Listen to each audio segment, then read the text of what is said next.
What is up guys, welcome back to SP Vids. In this video I'm going to show you all about how to use the pattern sequencer on this unit, the 404sx. Now you might be thinking this looks a little bit weird right now. That's because this has got a DeckSaver dust cover on it, so shout out to DeckSaver for hooking me up with this. They sent it over to me just to give it a blast.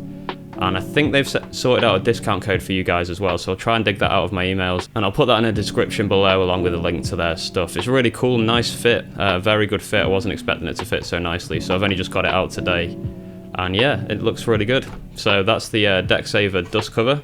So yeah, let's get onto the pattern sequencers. Okay, so for this example I'm going to use just drums because I don't really need to show you anything else in order for you to understand everything that's going on here. So on my bank D, I've got a kick, a snare and a hi-hat. And the first thing I'm going to do is switch over into pattern select. So now we've got all the banks again, they're all free again. It's like a separate area of the memory where we can load in patterns. So the first thing you need to do to select a pattern is press record. And as you can see, it's saying you can have any of these pads that you want. So I'm just going to start with A1. This is always just a good starting place, I guess, right at the start on 1. So first things first, we've got a click going there. You can use the start end level button and use the right hand dial to completely turn it off if you wanted to, or you can control the volume with it like that. So let me just turn that off for now while I explain some of the other features. Length is how long you want the length of the loop to be, and you can control that with the third dial at the top here. So as you can see at the moment it's on 2, so you can set that from 1, which is a bit weird. I don't think you'd ever want to use 1 unless you're just doing a drum loop. 2 for, you see it goes up in increments, and you can do that all the way to 99. And there's a little hack which you can do with the with this, which I'll show you another time, but that's something for another video.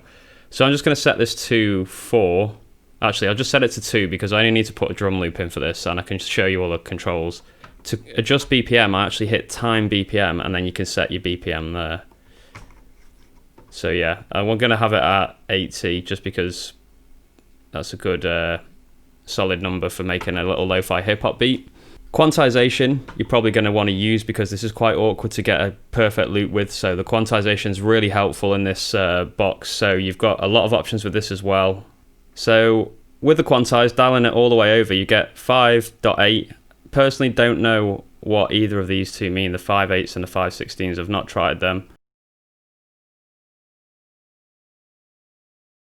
But if you keep coming up, you get 4, which is obviously quite standard. 4.3, so I think that's triplets, so you can get a little bit of like swing in your beat. And then 8, 8, 3, 16, 16, 3, 32. So for the hi-hat, I'm going to go with 8 because it's going to be on every 8th note of the bar. When you're ready to go with that, I need to turn the click back up. The click's on. All you have to do now again is press record. And you'll get a 4-bar counting. And we can start recording.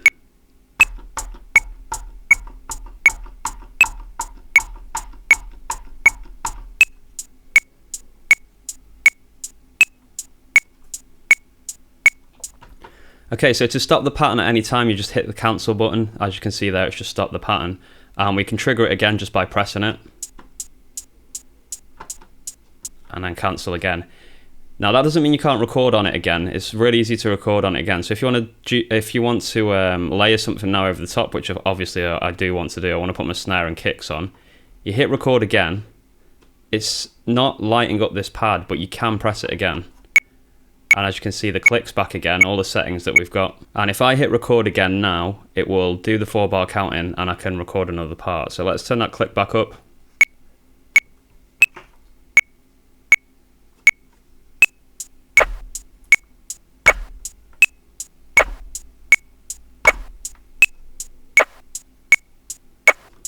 As you can see there, it's laid it over the top. I didn't change the quantize on that, so that snare again was quantized to every 8th note. For the kick, I'm going to do 32, so we're going to change the quantization. And in order to do that, you do have to be in the record mode for it. So you click it, press record, press the pad again, and now we can adjust the quantization. So I'm going to change that to 32, and I'm going to record the drum loop, the kick loop.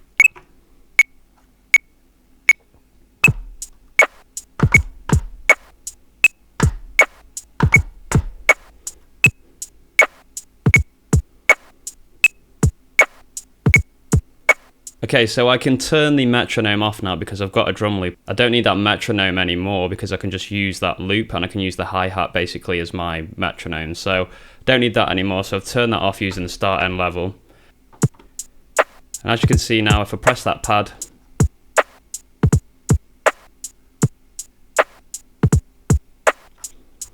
we've got a drum loop in there. So what happens now if you've done something wrong and you want to take it out? Well, that's really straightforward to do as well. So if we go to record again, so we're still in pattern select, we hit record. Again, it's not lit up this pad, but you press it again. The metronome's off so it doesn't start this time. I'm going to do record, and what you have to do is you hold delete and you hold the pad that you want to delete. So let's just say I want to do those kicks again. Hit record.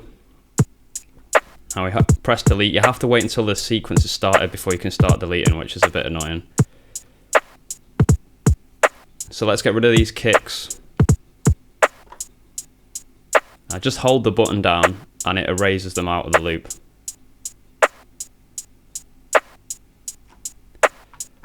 Only annoying thing about that is when you're erasing, it doesn't show the counter, so you don't know how long you've got left to hold to get rid of something, if that makes sense. So if you want to remove the kick from every single bar, you can't see when it is. You just have to keep holding it and think, okay, that seems like 4 bars. You have to count in your head basically, and mine was only 2, so I just held it for a little bit longer just to make sure.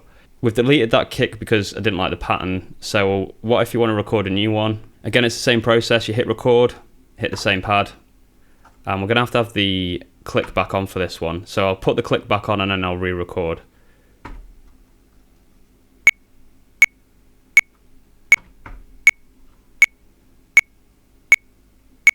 Pop that quantize back on as well to 32, and let's try it again.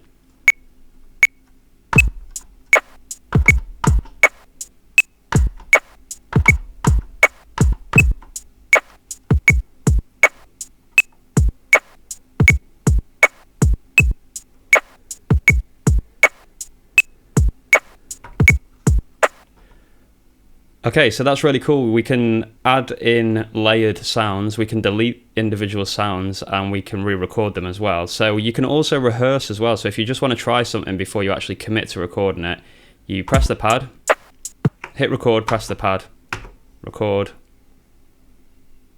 Starts going round. If you just hit record again, you can see it goes to REH, which is which is rehearse. And now I can just try different stuff.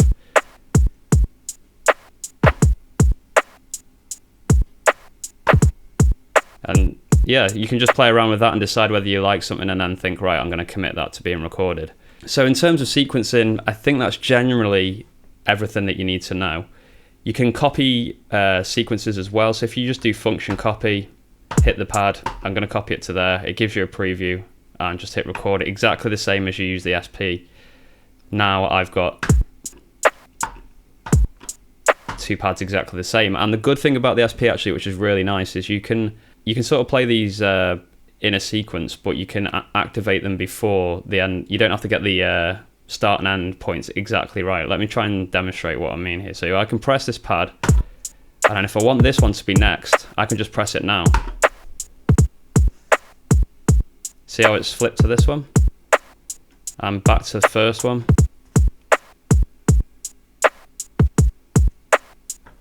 Okay, so you can copy pads and you can switch between them and make a sequence, and you don't have to be exactly in time. I think that's a really cool feature. It's really useful when you're putting songs together. Okay, so I think the last thing to talk about probably is putting effects on your samples. So what if I want to have an effect on all these drum sounds at the same time? Well, you have to go out of the pattern select, because these are essentially just patterns. They're not actual samples. The samples are in the sample area of the SP, if that makes sense. These are just literally bits of information which tell those samples how to play. So we have to come out of pattern select, and we're on the D bank, and I want it on all those drums, so I'm going to use remain. At the moment it's just on snare, so I'm going to put on kick and hi-hat, and I'm going to use some isolator. You can preview what they sound like.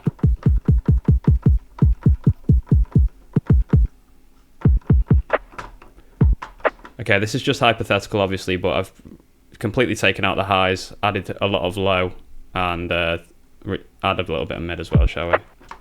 So now we go back to the pattern select, and when we hit this, it will play with the isolator on.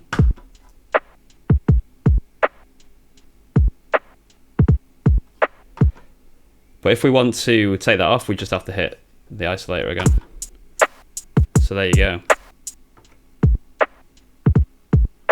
So yeah, with patterns, you can only have one effect at a time, and you can only use the remain button on the pads that you want. You can apply that effect and then have it in your pattern. So if you do want to be having various different effects on these pads, you have to resample before you put them into the pattern, basically.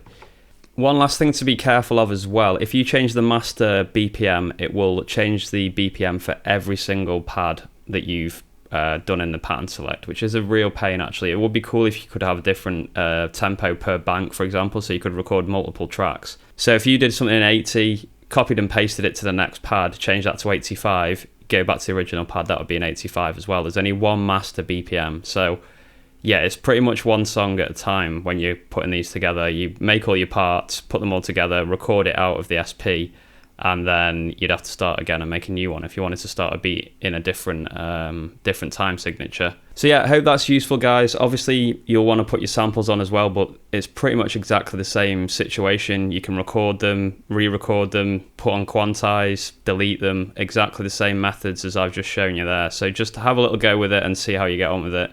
Personally, I don't particularly like the pattern mode that much, but I am working on getting better with it. So maybe in the near future we'll have a whole tape where I use the pattern sequencer for every beat, but you never know. Let's see what happens. So thanks for watching. If I've missed anything at all, please leave a comment below and let the community know, as it's really helpful. If you've got any further questions as well, leave a comment below. That'd be super helpful. Another quick shout out again to DeckSaver. Thank you for sending this over to me. It keeps the dust off your SP, really nice and tidy little piece of plastic. Yeah, molded piece of plastic. Very simple, but really effective. So thank you guys for that. Again, like I said, if you can find that discount code, I'll put it in the description along with a link to their website as well. And just quickly, lastly, if you're not subscribed, please hit that subscribe button. I do weekly lo-fi content all around little samplers like this and making lo-fi beats. So it'd be really cool if you could subscribe if you're not already. Apart from that, keep making beats, guys, and I'll be back very soon. Peace!